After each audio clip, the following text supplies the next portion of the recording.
Iki akeh kiai nek ora diundang ora teko. Sing ngundang syaratnya ngene. Itu apa-apaan. Bandar narkoba itu aktif loh menyebut pasar. Tapi kita orang soleh nyebar kebaikan ngenteni ditimbali, diaturi, dihormati. Nah orang tersinggung. Tak tekani aduh-aduh jebule ora roh hake kiai. Sarap cara kula. Ngamal ikhlas wae. Pokoke inna sholati wa nusuki wa mahyaya wa mamati lillahi rabbil. Sudah ikhlas saja. Bukan apa karena nanti kita ini dibanding wong dolim, tak jamin. Kalau sampean ingin tahu dalilnya tadi, ketika sahabat mengadu luka dalam perang, ora diapresiasi pangeran malah digojok intakunu ta'lamuna fa innahum ya'lamuna kama ta'lamun, pakai hamzah ya. Dari kata alim, alim itu sakit. Ya, tidak pakai ain tapi pakai apa? Hamzah ya, karena maknanya sakit. Jika kalian merasa sakit ketika perang, orang-orang kafir pun ya sakit. Namanya perang kan ya sama-sama luka.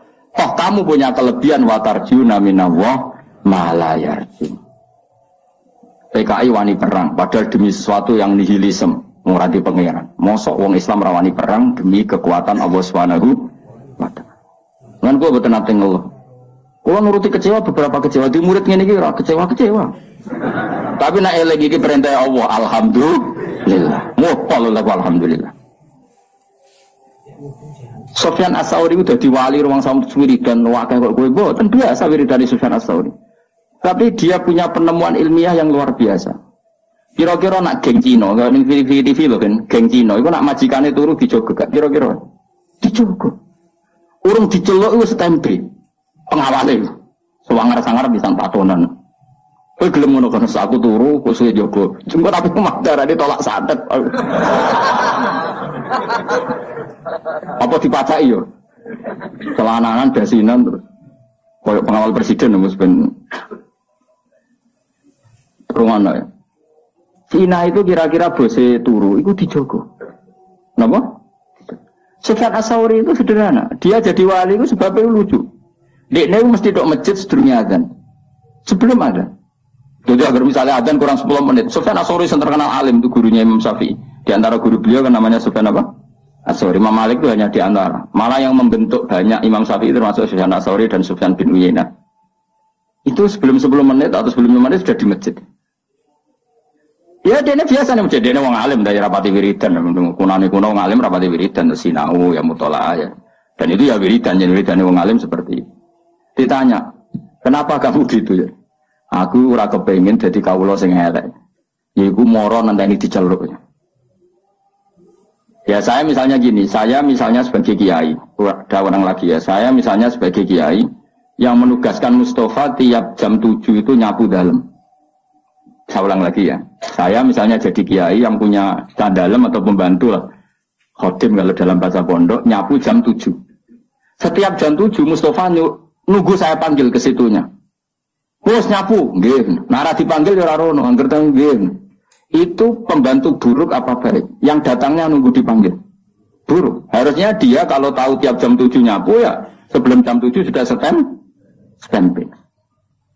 Jadi Sufyan As-Tsauri, saya malu sama Allah. Moro masjid ngenteni diceluk hayya alal sholat. Ayo sholat. Gara-gara itu kan satu logika. Gampangane buruhe wong fasik wae setempe sebelum dipanggil. Ini buruhe pangeran, moro masjid ngenteni diceluk, malah ngenteni komat barang sebagian, paham. Oh, itu satu hal yang nyuwun sewu ndak baik. Nah, kenapa ndak apa-apa? Ya saking apik-ane pangeran, saking apik-ane pangeran. Ya sama ini kan gak apa-apa, mergo saking apik-ane pangeran. Tapi Sufyan As-Tsauri itu begitu cara menganalogi ibadah. La takun kal abdis suke jokoyok budak sing elek. Moro majikane ngenteni diceluk. Kan sudah rutin kalau zuhur Allah manggil kita, kalau asar kenapa kita nunggu dipanggil? Harusnya stempel. Itu pikirannya Sufyan As-Tsauri. Malah ini dilatih. Senajan toh kamu ndak harus, paling ndak siap-siap lah. Paling ndak apa? Siap-siap. Misalnya setelah adzan ya sudah siap-siap, pakai baju bersih, sudah wudu. Dalam konteks mutahayyi li sholat, bahwa kita benar-benar siap. Makanya ya tadi kita ini malu sama kelompok yang buruk di luar kita, di luar sana. Ternyata kelompok buruk ini punya sistem organisasi yang sehat. Ketuanya dimanja untuk setoran. Rokok wae ono sing nyumetno. Ya Tara, keamanannya dijaga. Lah nanti kita ngadepi kiai, kamu akan ditanya itu sama Allah. Hampir kebantah ditakoi. Jadi Allah bikin keburukan itu untuk pembanding, apa? Untuk pembanding. Makanya Nabi ketika para sahabatnya ngeluh atas itu semua, malah digejolak pangeran apa? Iyam saskum korkun faqad masal qauma qarhum mislu. Jika kamu luka karena perang, orang-orang kafir juga luka. Jika kamu dalam ngiyai ada masalah, memangnya badan narkoba agak ada masalah. Jika kamu mengedarkan mazhab ahli sunnah ada masalah, memangnya pengedar narkoba agak ada masalah. Toh mereka dalam segala kesalahannya berani resiko. Kamu yang katanya orang baik, harap-harap gajarannya pangeran, kamu takut resiko. Ini apa-apaan? Terus pangeran ini apa-apaan? Nanti di antara hisab Allah terberat adalah orang soleh dibanding Allah non-dolim. Ya rada ngeri, tapi ya hukum-hukum sepuro pengiran. Nah, rai-rai ini itu malasan kita harus. Jadi mulanya kalau nunggu semenang, jenenge ngaji seneng. Sekolah anggap mawon. Jika orang-orang buruk saja menyebarkan keburukannya, orang mengedarkan narkoba itu kan menyebarkan apa? Kenapa kita orang baik tidak berani menyebarkan kebaikannya? Dan mereka dalam menyebarkan ada risiko berani. Kenapa kita tidak punya keberanian dalam menyebar kebaikan? Karena nanti ini jenis yang enggak diapresiasi Allah. Kalau kita ngeluh itu apa? Jenis yang enggak diapresiasi Allah. Jadi kan ngeluh malah dibully ke pangeran. Gayamu jenggoten, gayamu raimu kusuk jebule. Ya? Cemen. Yo, wani kan yo. Nama-nama tak tuku jas ya apa? Kowe enggak ono kowe kan. Engko nang di rumah. Ora tau dejas. Malah ngegonone kuwalik. Aku ya kadang kepengen, jadi gaya ini kadang-kadang yang kepengen. Gue menandingi di luar sana, wong kok cek gaya ini. Aku kadang-kadang kepengen kan, mbak mobil kesibukan pintu, dan di luar sana kan ya begitu. Sekali-kali kan, kapan-kapan ya. Oh ya seragamnya apa pas pampres.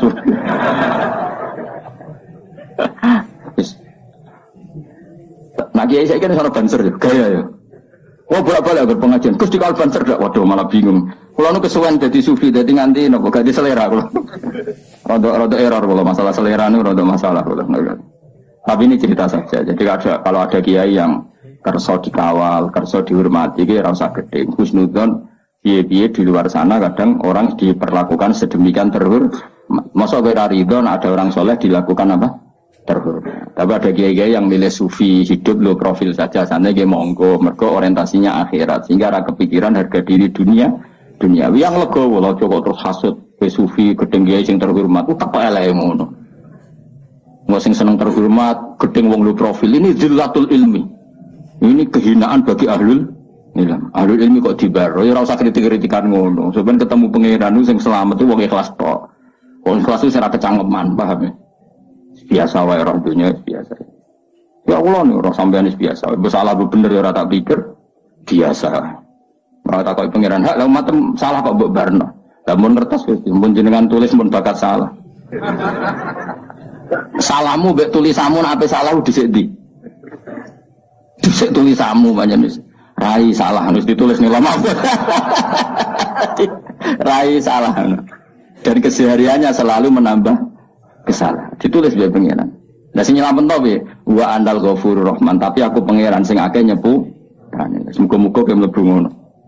Mulane donga istighfar faghfirli fa innahu la yaghfiru dzunuba illa anta. Salah kita ini banyak, tapi tetap kita berharap sepurane pangeran karena Allah yang zat sing akeh napa nyepurane. Bukan karena kita melakukan kebenaran yang ideal, tapi karena Allah memang akeh sing akeh nyepuran. Masyhur hidungane Nabi napa Allahumma illam akun ahlan an ablugha rahmataka fa rahmatuka ahlun antab lughani. Ya Allah, jika kebaikan saya tidak layak untuk mendapatkan rahmat engkau tetap mampu, tetap layak untuk mendapatkan kita. Kebaikan kita mungkin tidak cukup untuk memasukkan kita masuk surga. Karena sebagian tidak ikhlas, sebagian profesi. Saya ini kayak dakwah. Orang mesti ikhlas, kadang profesi. Nah orang waya dakwah itu ya rodok rapati di duit. Nak musim dakwah duit ya. Itu kan rodok profesi. Kowe gedeng yo keliru, piye-piye sing nyebar Islam ya sing jenis ngono iku. Wong sing jeneng ikhlas malah klunak-kluno ning omah. Repot manjen zaman akhir. Sing semangat rodok profesi, sing ikhlas modele terus klunak-kluno ning omah. Ya sudah. Semuanya itu masalah. Tapi rahmatnya Allah menjadikan semua itu enggak masalah. Didadekno tetap disepuro Allah Subhanahu wa taala. Mulane Nabi nak ngendikan ya Nabi atau ulama lah. Ini yang jelas riwayat lah. Annasu halka illal alimun wal alimuna halka illal amilun wal amiluna halka illal mukhlisun wal mukhlisuna ala khotorin azim. Manusia semua rusak kecuali orang alim. Walam alim juga nanti rusak kecuali yang bisa melakukan ilmunya. Yang bisa melakukan ilmunya juga rusak kecuali yang ikhlas. Yang ikhlas pun ala khotorin azim, dalam bahaya yang besar. Karena rata-rata penyakitnya nyun seorang ikhlas itu kan dakwah ra gelem, medira ikhlas. Tampil gak gelem medira ikhlas. Akhirnya ada kekosongan dalam menyebarkan kebaikan. Sing ra ikhlas semangat, tapi uteke duit. Nanti nak pengajian ada berapa? 1 titik. Wah, ada sumbut minimal 4 titik. Iku kelakuan dai tak kelakuan pedagang. Tapi gak cuma ngenyak kualat kan aku ya. Nah aku barnoe gak pati kualat aku lah. Nah aku ojo gak level. Ngeritik ya butuh level. Batem ra cukup nak melok ngeritik. Ya sudah, tapi kamu gak boleh benci. Piye-piye itu yang menyebarkan Islam. Tapi tidak usah kamu dukung tradisi itu sudah ben kersane pangeran. Kowe dukung mau ikhlas jebule tadi klunak. Makanya Nabi masih mengkritik orang ikhlas pun masih dikritik wal mukhlisuna ala khotorin azim. Orang ikhlas pun pada bahaya yang coba kalau semua orang mengklaim ingin ikhlas kemudian dakwah ra gelem medira ikhlas, khotbah ra gelem medira ikhlas, mulang ra gelem medira ikhlas. Betapa agama ini menjadi kosong karena semua menarik diri untuk tidak ngambil sikap menyebarkan agama. Mergo jare cek ngaji bab ikhlas. Ya ora barbar. Utek kowe elek ngaji. Ya sudah biasa saja, sing biasa dakwah profesi ya tetap dakwah. Engko nak nyedene umat Nabi tetap ana ikhlase. Misalnya titik 4 ikhlas sitok wis lumayan no. Kowe rasa terus suudon. Kok mungkin ikhlas wong niku? Suudon haram dul.